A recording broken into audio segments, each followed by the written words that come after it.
Well, 0% financing deals do sound pretty tempting when you're making a big purchase, but they can have some costly consequences. Julie Watts on the Consumer Watch on a type of financing some experts call a trap. No question, Justin Miller has a big, comfortable bed. The bed is great. We love the bed. It's how he financed a Tempur-Pedic mattress from this mattress discounters that's keeping him up at night. I mean, we could obviously either pay up front or they had a special deal. The deal?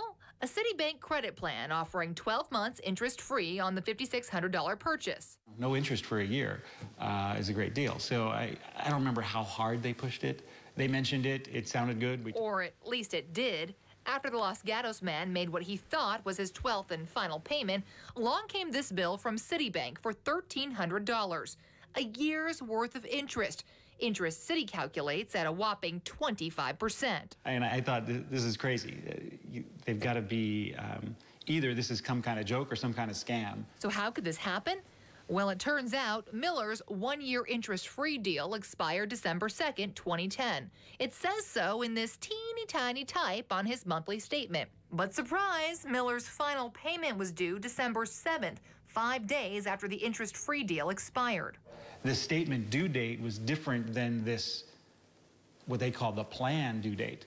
Miller believes that's an intentional trap to fool customers into making their last payment after the interest-free deal expires. And so, but that's in the fine print. You know, those are one of those gotcha, fees. This is a very common practice in the retail industry. And Jose Quinones helps educate consumers about financial products. He says banks rarely go out of their way to tell customers about expiration dates on interest-free deals. His advice: my recommendation to people is to make sure to pay off the whole balance completely in full by the 11th month so that they don't get hit with the interest accrued over the course of a whole year. Citibank refused to discuss the specifics of Miller's case, but it tells Consumer Watch the terms of the deal are clearly explained in the 7-page contract.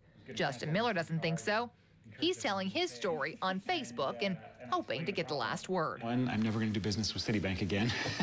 Now, Justin managed to convince Citibank to reduce that penalty charge from $1,300 to $650. And after we got involved, they refunded him the rest. On the Consumer Watch, Julie Watts, CBS 5.